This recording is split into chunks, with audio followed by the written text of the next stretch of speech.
Welcome to today's Explainer. Today, I'm stepping in as your personal financial coach, and we are going to completely shift your perspective on wealth. We're going to move away from obsessing over just earning more money, and instead really focus on mastering the mindful retention of your life energy. Think of this as a masterclass in valuing your time and your freedom. We're going to equip you with a tangible step-by-step system to reclaim that freedom, rather than just crossing your fingers and relying on hope. Okay, let's dive into this.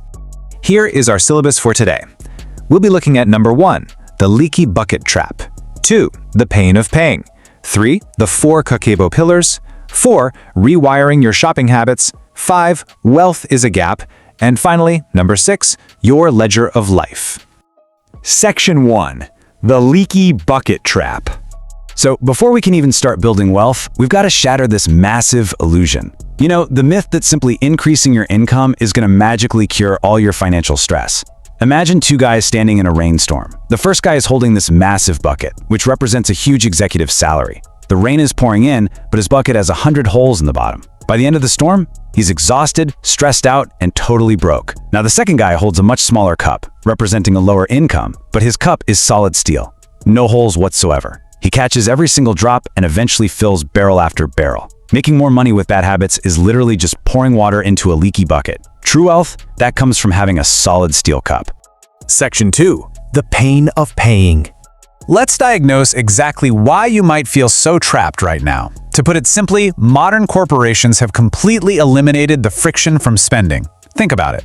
They've spent billions creating what psychologists call frictionless spending. Apple Pay, one-click ordering, tap to pay, it's everywhere. Because you just tap cards and click buttons, you become totally numb to the pain of paying. You literally never feel the physical loss of cash leaving your hand. Instead, you just let this invisible money drain away until, well, you look at your credit card statement at the end of the month. But by then, it's an autopsy, right? The damage is already done. So, the psychological intervention we're going to use to fix this is called Kakeibo. It was actually invented over a century ago, back in 1904 by Japan's first female journalist, Hani Motoko. Kakeibo essentially translates to household financial ledger. And listen, it's not some fancy app, it's not a complicated, messy spreadsheet, it is literally just a physical book and a pen. It's a mindful practice that forces you to stare your spending right in the face and reintroduce that absolutely necessary friction. Section 3, the 4 Kakeibo pillars. All right, first things first, we have to unlearn what we've been taught. Most people use this totally flawed, backward equation. They take their income, spend whatever they want throughout the month, and then just kind of hope to save whatever scraps are left over. And as we all know, those scraps usually amount to exactly 0. So as your coach, I'm telling you, we must flip the equation. You pay yourself first. Income minus savings equals your spending money. If you make $3,000 and want to save $500, you remove that $500 immediately, right off the top. You now have to survive on $2,500. This creates a really brilliant artificial scarcity that basically forces you to prioritize your survival over mindless waste. Under Kakeibo, you're going to categorize every single daily receipt into one of 4 specific buckets. Survival is your non-negotiables like rent and groceries.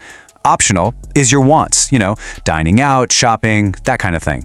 Culture is for mental enrichment, like books or museums, which Kakeibo actually actively encourages as a great investment in yourself. And extra is for those unexpected repairs.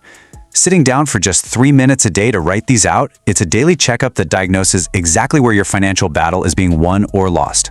And to really enforce this, especially for that super dangerous optional bucket, we use the envelope method. You withdraw your exact fund budget in cash at the start of the month, and you put it in a physical envelope. When you go out, you only take cash from that envelope. And when it's empty, well, the fun ends. You simply cannot cheat the physics of an empty envelope. If you blow it all in week 1, you're sitting at home for 3 weeks. It delivers a painful but absolutely crucial lesson in self-regulation. Section 4, rewiring your shopping habits. Okay, let's talk about the instant gratification era and how we're going to train your brain to break that dopamine shopping loop. When you see something new that isn't a strict survival need, you are not going to buy it immediately. Instead, you'll write it down on a wish list and enforce a strict 30-day cooling off period. Absolutely no exceptions here. After those 30 days have passed, you have to force yourself to introspect. You look at the item on that list and honestly ask yourself, do I actually still want this? Or was that urge just covering up the fact that I was anxious or bored or maybe even sad that day? Here's the magic of the 30-day rule. 90% of the time, that dopamine urge will completely fade. You'll look at the list and think, why did I ever think I needed that? You'll have successfully saved money by simply doing nothing, and you've effectively killed the dopamine shopping loop. Kakeibo also profoundly shifts your relationship with material possessions, drawing on two beautiful Japanese concepts. There's monozukuri, which is a deep respect for craftsmanship, and mottainai, which is a regret over waste. Kakeibo teaches you to repair and maintain what you already have. Polishing an old pair of shoes or repairing a torn shirt becomes an act of rebellion against consumerism. It teaches you to be the master of your material world rather than just a slave to them all. Then, at the end of the month, you don't sit around and beat yourself up. You practice Hanzei, basically reflection. You look at your notebook and study your triggers like a scientist. Did you order $50 of takeout because you were stressed? Okay, great, now you have data. Next month, you use Kaizen, continuous improvement, to swap out that expensive trigger for something free, like taking a walk. Section 5. Wealth is a gap. All right, I'm going to let you in on the ultimate secret that wealthy people understand about the actual math of freedom. You can earn a massive executive salary, $200,000, even $300,000 a year. But if your spending matches your income exactly, you possess zero wealth. You're just running on a treadmill, entirely vulnerable to disaster if you were to lose your job. Let's put this into perspective. Compare man A, who makes and spends $200,000, with man B, who makes $50,000 but only spends $30,000. Man B is actually so much richer. Why? Because wealth is the gap between income and spending. Man B widened that gap and saved $20,000. And every single dollar you save is like hiring a tiny worker whose only job is to go out, invest, and buy back your future time. Man B owns his time. Man A for sure does not. Finally, Section 6, your ledger of life. We really need to connect all this back to your personal life goals, because ultimately, your financial ledger is a mirror. It reflects what you truly value in your limited time on Earth. If you say family is your top priority, but your ledger shows $500 spent on golf and zero on family experiences, well, your ledger proves you're kind of lying to yourself. So here's your homework. I'm challenging you to a 7-day Kakeibo challenge. For the next 7 days, you are not allowed to just lazily check your banking app. You must use a pen and paper to manually write down every single cent you spend. Coffee, gas, the whole shebang. After 7 days, review that list and circle all the optional wants in red ink. You need to finally confront the money you're basically setting on fire. Look really closely at those red circles and identify your triggers. What's your guilty pleasure expense?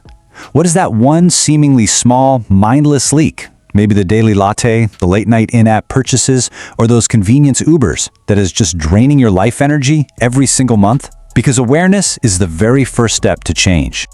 Make this your final vow. True financial freedom doesn't begin with a lottery ticket, some lucky crypto investment, or even a sudden massive raise. It begins with a notebook. It begins with taking control of your ledger of life.